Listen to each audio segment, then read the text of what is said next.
ここ、入った感じの印象を多分喋ってもらった方が面白いと思います。石田蘭店。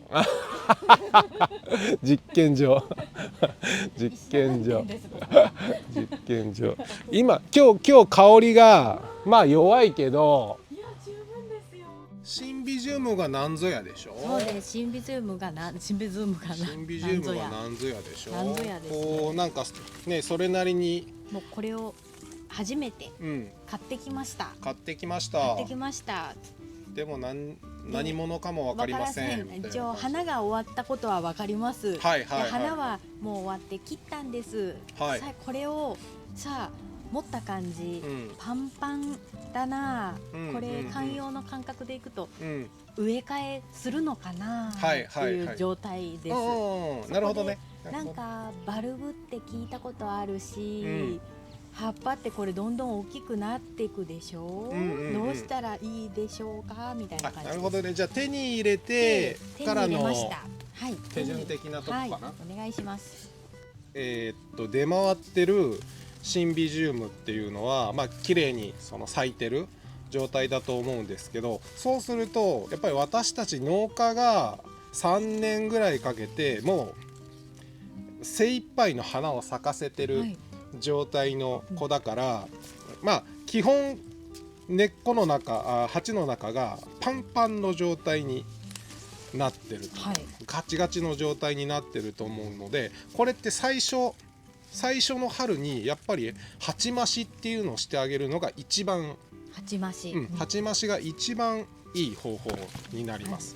買ってきて、鉢増しをする。鉢増しっていうのは、植え替えのまあ一つの方法で、こう鉢から抜いて、でこの中に根っこの形をした鉢の形をした根っこがもうぐるぐるってなってるから、それを根っこを触らずにそのまま一回り大きい鉢に植え替える。それを鉢増し、そのままですよね。鉢を増すっていうのをするとね、それするだけで基本ね、ぐっと育てやすくなります。買ってきて、多分今ちょうどこの時期見切り品とかもたくさんあって、それを多分チャレンジするっていう方がいると思うので、多分この状態ですね。本当に花がもう1輪2輪ついてますとか、今満開ですっていうのを購入してきて、この状態買ってきて、お花が咲いてる、咲いてない、終わってないとか関係なく、もう3月入ったら春にはもうできるだけ早めに鉢増しをしてあげると、早いほど、いいと思います。遅くてもゴールデンウィーク、じゃあまだまだやゴールデンウィーク終わるまでぐらいにはしたいかなっていう感じになりますよね。でお花よく聞かれるのは、お花どこで切ればいいのっていうのがあるんですけど、お花は基本的にこうやって咲いてるとすると、もうこの元、はい、お花の元で切ってあげる。下から何センチとかありますか？特にもうなく、下の方がいいですけど、極力下の方。そう、極力下の方で、こう残せば残すほど、この残った分、まあ多少養分無駄遣いもするので、まあ下の方がいいですけど、でもあんまりこう元にしすぎた時には意外とこの大事な体を傷つけてしまうので、まあ傷めないぐらいのちょっとぐらいのところで切ってあげると、いいと思います。で咲いてったとしても、これ切り花でシンビジウムの場合すごく長持ちするので、切り花でそのままね楽しんでいただけるといいかなと思います。で逆に切れないっていう方は、植え替えする時も別に花ついたまま植え替えても全然構わないので、特に植え替えの中でも鉢増しは根っこ触らないから、そうするとあんまりその花に対する痛みもまあ最小限で済むので、やっぱ鉢増しっていうのは一番最初はおすすめかなと思います。これ買ってきて、これ苔はついてますけど、このまま抜く感じで始まりますか？この苔なんですけど、苔はねこうやって張ってる時なんかは、取れればこう取ってあげた方がいいです。こう乾きにくい状態になるので、こう外せるやつはこう外してあげて、ちょっとこう空気の通りを良くしてあげる。こう剥がす感じで。そう、剥がす、思いっきり剥がす感じ。ペリッと植え替えする時なのでその肥料が取れちゃっても、この上の、全然構わないというか、一回取っちゃった方が分かりやすくなるので、はい、この根っこにも絡んでますね。めっちゃ絡むので。なんだったら根っこがもう一部として根っこ、でも全然そんな多少取れちゃうとか。これ絶対新しいやつ。そうそう、これ後で面白いようにしましょうか。ちょっと何でも生かしてもらえるんですね。私の失敗も生かしてもらえるんだ。この苔の周り新しいのいっぱいいるじゃないですか。そうで上の方にもうやっぱり元気な根っこ、出始めの時ってね、出るから。でこういうのは多少取ったりとか、思いっきり更新する時はこう反対にして、だったらこう落とせる部分は軽く落とせるので、こうやってこうちょっとこう鉢の表面の空気の通りを良くしてあげるようにしてあげて、でこう鉢増しをする。逆に言うと鉢増しをしなかったら、基本的にこのシンビジウムって、さっきのバルブ、バルブって何ぞやの話。バルブっていうのは茎が進化したことをバルブって言います。この玉みたいな、球根みたいなこの玉みたいなもの、これは茎が進化してこの中に養分水分を貯めれるように進化したものをこうバルブ、日本語で言うと擬輪茎とか擬球茎って言うんですけど、玉の形をした茎、だから鱗の形をした茎っていうのでこう擬輪茎擬球茎っていうんですけど、それがバルブっていう。カタカナでお願いします。バルブが簡単だからバルブでいきましょう。でこのバルブがすごい大切なのと、このバルブを作って、でこんな感じで横から新芽が新しい世代ができて育っていく。でこの新芽がまたバルブみたいに膨らんで仕上がっていって、そうするとまた次の花が咲くでしょう。新しいバルブから咲く。それがシンビジウムの基本的な生き方で、これを複形成って言うんですよ。複形成、複数の茎が生きるって書いて複形成って言うんですけど、でコチョウランとかバンダとか、ああいうタイプはほらこうどんどん葉っぱがこう上に出ていって、脇芽が出るわけじゃなくって、こう上に登っていくパターンみたいな、あれをね単形成っていうんですよ。単形成、短いっていう字ですか？違います。単独の単。単独の単。だから一つの茎がいくつも茎を出すかっていうことですね。でこの複形成はね、言えば複形成の性質は育てるのはね、実はねすっごい簡単。複形成、こういうタイプの方が簡単っていうのは、この新しい茎を出したら新しい命が出してくれるから、これを育てていくとしっかり次の命がつながれるから、なんだろう、この前の年になんかこう傷んでたりとか病気があったとしても、次の年って作り直しができる。これからっていうので、こうすごい栽培上は育てやすいし、うまくいったらだから半永久的に育てていけるっていうこともできるタイプだから、全然何十年株が平気でできちゃうっていう世界になります。だからこの横から芽が出てくるのはとても大事にしないといけないし、このバルブも大事にしたい。お母さんバルブも大事にしたいっていうところになります。でこういうふうに多分綺麗に新芽が出てる状態ばっかりじゃないと思うんですけど、芽が出てなくてもいいから、根っこはパンパンだから一回鉢増しをします。で今ある状態だと4寸、うちのテーブルシンビだとこの4寸っていうサイズでも、普通流通してる普通のシンビジウムは6寸っていうサイズになると思います。で4寸だったら6寸ぐらいに鉢増し、2つ上がりぐらい。4寸だったらプラス2の6寸で、6寸だったらプラス2の8寸までぐらいかな。だからプラス1かプラス2、プラス1かプラス2、プラス2、大きくしても2っていうところでいくと、根っこに無理ない範囲でいけると思います。じゃあ1だとちょっときついぐらい。1だとちょっときつい。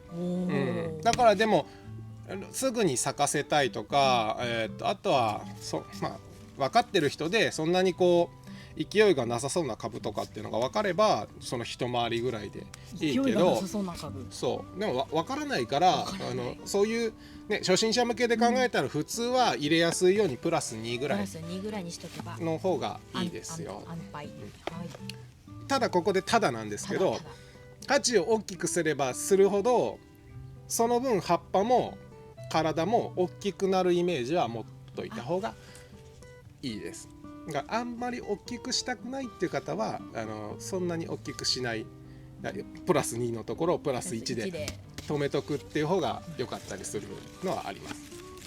まあ基本のプラス2でいってみましょうか。プラス2で、プラス2でいった時の鉢増し、これ、今回は綺麗に芽が出てる状態のやつですけど、そうこれ今萌さんの1個元気に出てる、でこれ2個出てる、で植え替えの時何を意識するかって次育てていくのはこの新芽の世代なんですよ。ここの世代。そう、ということはこの新芽が新しく植わる鉢の真ん中ぐらいとかスペース広くなってくれないと困るわけ。新芽側のここを広くしたいってことですね。この上が大きくなるし、でここから出てくる根っこが広がっていくわけだから、ここのスペースを大事にしてあげなきゃいけない。じゃあ最初の植え替えの時にちょっとずれてるスタートってことですか？でそのずれてるが間違ってると全然意味ない鉢増しになっちゃうわけです。こっち側にずれてるってなると、こっちはもう古いおばあちゃんとかだから、そういうこと。こっちの新芽の方にゆとりがあるは初めて聞いた。そういうことだからこれがこっち側ね、新芽側に狭くなっちゃうとこれはあまりいい意味の鉢増しじゃなくって反対側ですね。こっちずらしでもう全然想像つきますよね。こうすると根っこが広く取れるようになる。こっちの子だとこれ今偏ってる、2つ出てるけどこっち側に出てる。ということはこの子たちを育てたいから、この子たちの側のスペースが広いように。反対だと全然意味がない。これ初知り。意味がないのと、結局すぐ詰まっちゃうから、そうするとね、植え替えすぐやらなければ。家でこの間ちょっとやっちゃったやつ、今中心にやっちゃったんで今からでも聞きますか？全然いいですか？やっていいですか？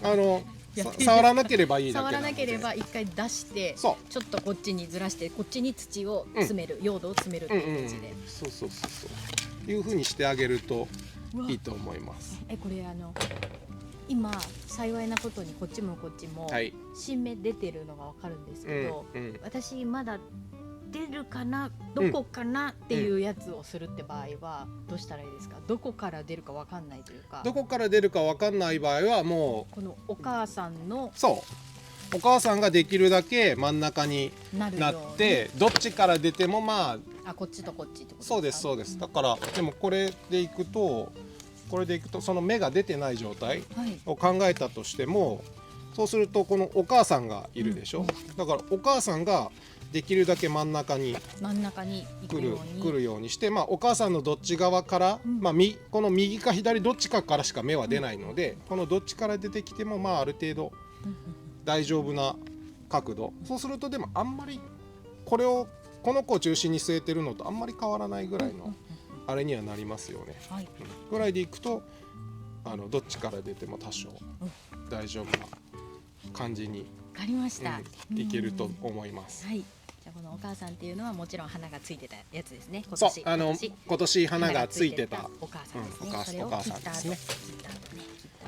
切った後もしくは切らずにそのままでも OK という感じで、鉢増しの時に一番大変な工程ってそのパンパンな鉢を抜くのが一番大変だと思います。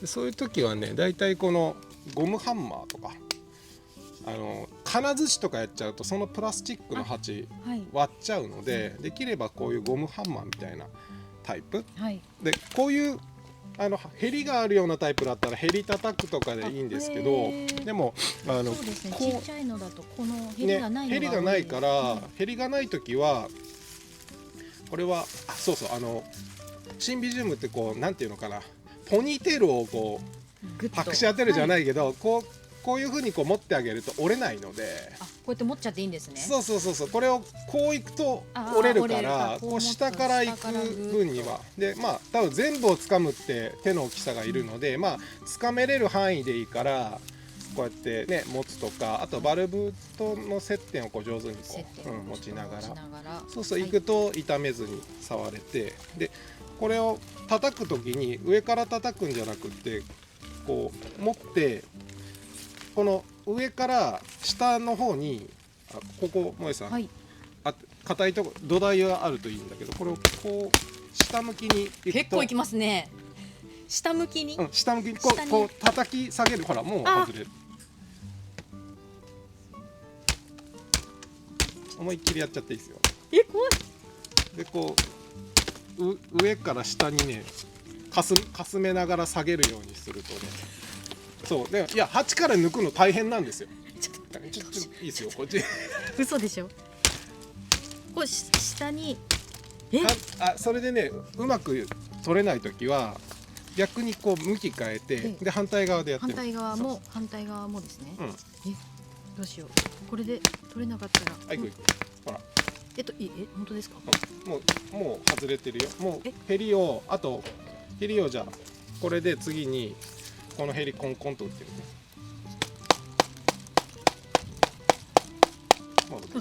わあ気持ちいい。もう抜ける。そんな感じでいくとこのぐらい。これが根鉢。これ観葉樹大嫌い。これが根鉢。何が嫌いなんですか。気持ち悪いか。もう違うんです。もうこれもう切ってほぐしてもう根鉢は水を吸わないから、根鉢はねなんですよ。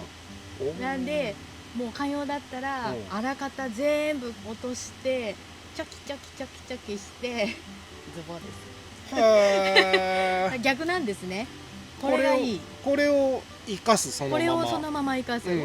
もちろんここでこう抜いた時に根っこがこうグレーになってるとか黒くなってるみたいなのだと傷んでるから、それはそのまま植えるべきじゃないんですけど、こんな綺麗なうどんみたいな感じで、そうこのレベル赤っぽいのもいい。オッケー全然このぐらいだったらもうそのまま植えちゃっていいので、むしろ崩さない、むしろ触らない、むしろ触らない、むしろ触らないで極力触らない感じで、でこう下にね、でも結構根鉢が深いのでちょっと敷くだけで十分だと。ちょっと敷くだけで十分だと思います。でこう子供を広く新芽の周りを広くしてあげて、でそんなにねこう周りにこう入れながらこうなんかこう細かい突き棒とかあってもいいんですけど、別にこういうね支柱とかわざと使って、割り箸とかでもいいですよ。こう隙間にこう落とし込んでいってってやってもよし。私はあんま使わないけど。バークと日向土ですね。これはねバークと日向土を混ぜてる形で、バークだけとかでもいいし、極論日向土とか赤玉とかそういうのだけとかでも大丈夫。わからない方は市販で売ってる洋蘭の土とかでもいいですか。オッケー。全然結構対応する力が強いのでシンビジウムって割に土はそこそこなレベルでどんな土でもいけちゃう。なんか極端な話ひどい人っていうかすごい人だったら畑の土でそのまま植えちゃっても、それがほら管理に合えばいっちゃう。全然いっちゃう。強いじゃん。強いじゃん。でもね先ほど見たみたいに山の中に生えてるぐらいですからね。そう父が始めた時はね普通の農家さんは川砂利で植えてたんですよ。ぐらい。通り過ぎておしゃれ。重いけどね。重たいけどこういう風にして植えて、でこうやって持って鉢から抜けないぐらいの。嘘だ。いやこれギュッてやりました？少しだけ。少しだけ。そんな感じ。抜けるか抜けないかぐらいで十分ですけど、ぐらいになればこれで植え替え完了。簡単だよ。簡単でしたね。私寄せるは発想になかった。簡単だよ。やらかした。簡単だから萌さんやってみよう。はい、わかりました。簡単だから萌さんもやってみよう。ここ最後ここ上も入れました？上上もここ上からも入れました。ちょっと深くなるぐらいに、ちょっと深くなるぐらい、してあげるといいと思います。こういう観葉だと、こういうところ掃除しましょう。これは別にそのままで掃除してもいいですよ。この中に虫が湧くとかないですか？そのハダニだとかってあるんですよ。観葉だとここにハダニはあんま湧かないです。ハダニは思いっきりついちゃう、葉っぱの方に、こっちについちゃうので、あんまりこの終わりがけのこれとかは気にしない。もちろんこう綺麗にやるのはいいんですけど、意外とですね、これやってる時に、やってる最中に何か失敗しちゃう時よくあるんですよ。こうもいでる時になんかちぎっちゃうとか、やってる間にほらここ触りたくないのにいっぱい触っちゃうとかあるから、基本は触らずにシンプルにそのままガソッと植えるっていう方がねいいと思います。まゆさんレッツチャレンジ。はい、これはちょっとだけでいいんですね。そう下、その辺はちょっと確かめながら。鉢底網いらない。網いらない。網とかそこの発泡スチロールとかなんかかませたりする人いるでしょう。はいらない。いらない。と私はそういう主義から。別にかますのは勝手だけど。これが一番新しいやつだからこっちに寄せて。はい。こっち側はもうペタってしていいですか？がっつりペタッと。鉢にここペタって。思いっきりペタッとしちゃって、逆に言うとそうしてあげた方が植えやすい。ちょっとじゃあ傾けて。なんかこの大丈夫ですか？わあむずむず。観葉勢今見てる人。ちなみにね、この時も起こさなくてちょっと新芽が斜めってるぐらい、この斜面そのままくっつける状態でいいですよ。斜めってるぐらい、っていうのはね、芽はね育ってきて動くから、ちょっと斜めってる状態でも起きるんですよ。だからこの芽を本当にまっすぐにする必要がない。そうなんだ。芽は順応してくるから、植えやすいようにまずは傾けて。むしろまっすぐを意識するんだったらお母さんを意識した方がいいです。お母さんをまっすぐにして、お母さんがまっすぐ、お母さんはもう向き直らないから、そっか、じゃないと植え替え終わった後バランス悪いんだ。でその前の世代はもう一番先に枯れていくから。はい、わかりました。いやこれは知らなかったな。でもこっち側心配。いいんだ。反対側。反対側用土ないけど。全然いいんだ。なかったらそのまま求めて反対側に伸びるから。ずぶと。侵略する。すごい成長力強い。成長力強い。で一回そうやってこう鉢の表面ぐらいに、水平面ぐらいまでこう入れといて、で例えばトントントンってやるとか、もしくはパンパンパンってやったらこうやって入るでしょ。本当だ本当だ。叩いていくと。でそうやって入れてあげながら、でまたこれでちょっとね、このバルブのこのキュッとしてる下の方まで出てきちゃうと浅い状態になっちゃうので、このお尻のここのカーブのとこですね。そうカーブがちょっと埋もれるぐらいに。じゃあ私最初これ入れすぎだ。入れすぎですね。下にここ下に多分ちょっと入れすぎですね。いいですか？やり直さなくて。やり直してもいいですよ。やり直しましょう。カメラ回ってないところ。やり直してもいいですよ。これ浅いってことですよね。ちょっと浅くなってる。石田さんのかなり深い。いや見てなかった。しまった。こういう感じかな。ウォータースペースとか考えると、これ観葉の感覚でやったらダメじゃん。元の根鉢が深いから、だから意外とね下ねそんなにいらない。プラス1とかの鉢の時なんかほとんど敷けないぐらい。最悪敷かなくてもいい。最悪敷かなくてなんか感覚が全然わかんないや。ほんのうっすら、そうそう。もう納得いかない時はやった方がいいですよ。猫すいません。ちょっとじゃあ。だから触ってないからそんなにダメージも少ないので。ちょっと本当に少なめで。それでこう試してみるんですよ。そっか、最初から。一回これでセッティングの。こんくらい深いですね。もうそのぐらいの方がいいです。でこっちでちょっと傾けて。ほら2回目もう慣れてる。慣れてる。でお母さん株を立てる感じ、まっすぐに見とけば。でこっちがこれ中心、でお母さん株ちょっと立てて。私なんかは結構もうその思いっきり向きとかよりはその根鉢ごと側面に綺麗に当てるようにわざとしちゃったりしますけど、向きはもう多少角度は多少意識せずみたいなので植えますけど。中肥料なしでいいですか？混ぜるタイプだったら、混ぜるタイプ、混ぜるタイプの肥料だったら先に混ぜとけばいいです。で上に後で置くタイプだったらそうやってそのまま上からで植えて後から置けばいい。あれ石田さんもっと深いな深いな、やっぱ違うな。なんかもっと8から3センチぐらい低いですよね。あれおかしいな。お母さんがちょっとずらしちゃう。どうでしょう？ OK です。これでねポンポンポンってこれで下がっていくので、あれ本当だ、土足りない。こうやっていくと下がっていくので、こうちょっとこう周りを押してあげて、周りも押す時も基本的にこの鉢の外回りをこう埋めてあげて、逆にこう株元の方は柔らかく押してあげるって感じにしてあげると、こう株元の負荷も少なく、深さはでもそんなに今これでいい感じなので、このぐらいの強さで植えても、じゃあ持ってみて。わあ気持ちいいぐらい気持ちいい。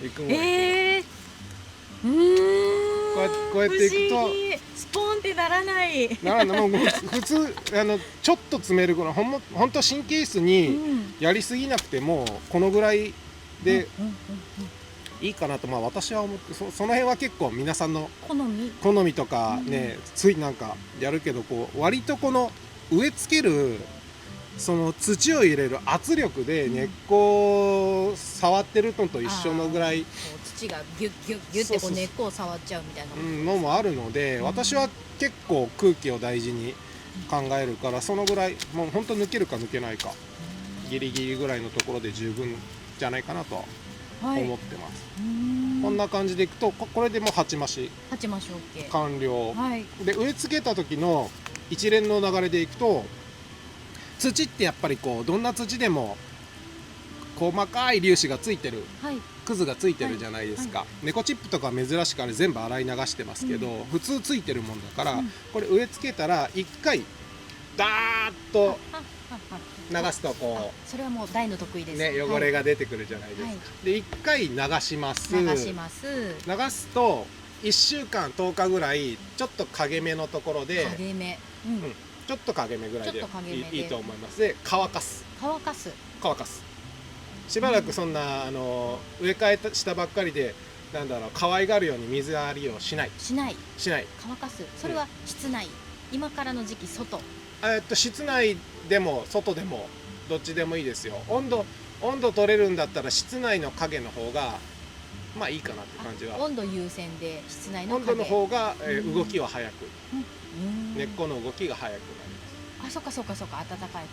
そう暖かい外だったら別に出しとけばいいんですけど、でそうすると暗めのところで乾かしてあげると、そうすると植えられたこの根っこが、根っこのイメージしてもらいます。この根っこが、乾いていくとだんだん暗い中で光も浴びれないと、あれ欲しいものがないってなって探し始めるわけです。動き始める。暗くて、それが今度、明るくて、でもうまめにこう水やりをしてると、濡れっぱなしの状態になってると、探す必要がないんですよね。常に浴びれるから、になると最初のね伸びようってするスイッチがあんまり入らなくなっちゃうから、最初のスイッチ入れてあげるために1回洗い流したらしばらく乾かして置いとく。で1週間後ぐらいぼちぼち乾いたかなぐらいのところで2回目のお水やりをそう1回目のその汚れ流すぐらいの程度にはしなくていいけど、多少だーっとしっかり乾かしてした後なので、もう1回しっかりと上げてあげる。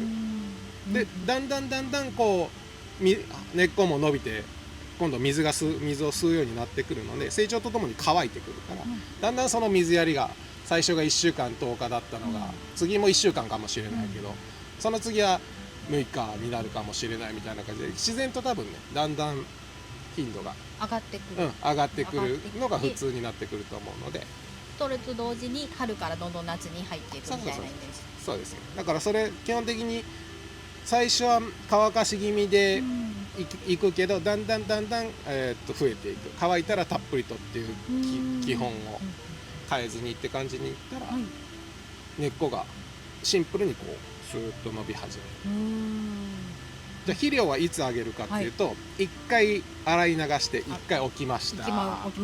で2回目にあげますのタイミングの前で置くぐらいがちょうどいいかな。前、あげる本当直前でいいですか？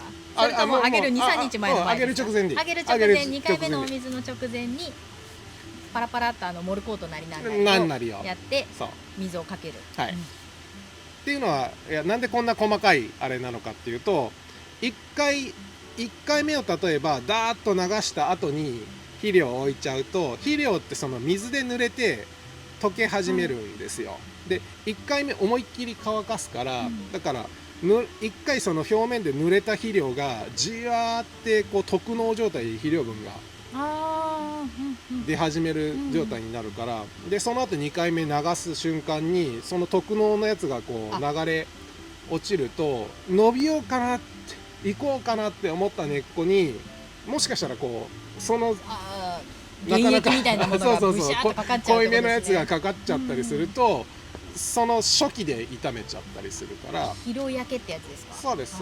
なのでこうそういう時は回避したいので、そうすると2回目ぐらいであげる、または最初の植え付けた後っていうのはしばらくは液肥の葉面散布で、置き越えせずに液肥の葉面散布でうまいことやっていく。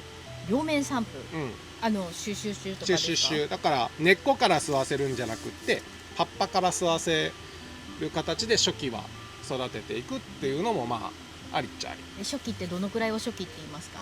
そのシーズン。その植え付けた春のシーズン、春から夏にかけてっていうところを、だから基本的にはその葉面散布ってそれでこう養分足りるほどに葉面散布するのって結構難しいので、まあどっちかというと置くタイプ、混ぜるタイプを少なめでいいからちょっと上げてあげるっていうのがまあ一番。すごい量上げちゃった。そうだから袋とかに書いてるのの半分か、袋のまんま入れちゃった。半分か5分の1ぐらいで。いや少ないじゃないか。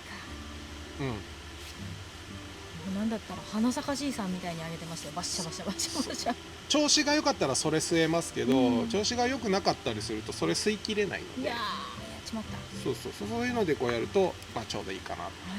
でも鉢増しってこれはシンプルにこう最初の植え替えですると簡単な作業だから、こういう風にしていくと。じゃあ最初の出だしはこれでもうまた来年やらなきゃいけないですか？花が咲いたら何年とかあります？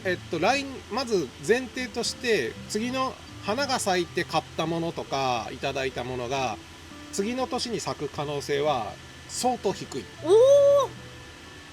そうなの？相当低い。だから基本的に1年空くって思ってもらった方がシンプルです。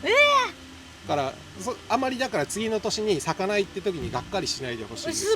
そう基本的にみんなに目指してほしいのは、その1年空いて次の年に咲かすのをじっくりと目指してほしい。こんな状態だったら咲くかもしれない。ていうか咲く可能性はめっちゃ高い。ここまで大きいとですよね。全然いくと思うけど、本当もっとちっちゃい。だ今萌さん持ってるのだから新芽が出るか出ないかってお話も、そういうのは次の年なんかはほぼ可能性低いので、そういうのはこうもう1年ゆっくり育て大きくしてあげて、でそれがもう1年先で咲くのを目指していくっていう。道のり長いのか。そう結構ゆっくりですね。ゆっくり付き合ってもらうっていうのが大事かなと思います。実はあんまり次の年咲かないは全然がっかりしないでもらいたいなと思います。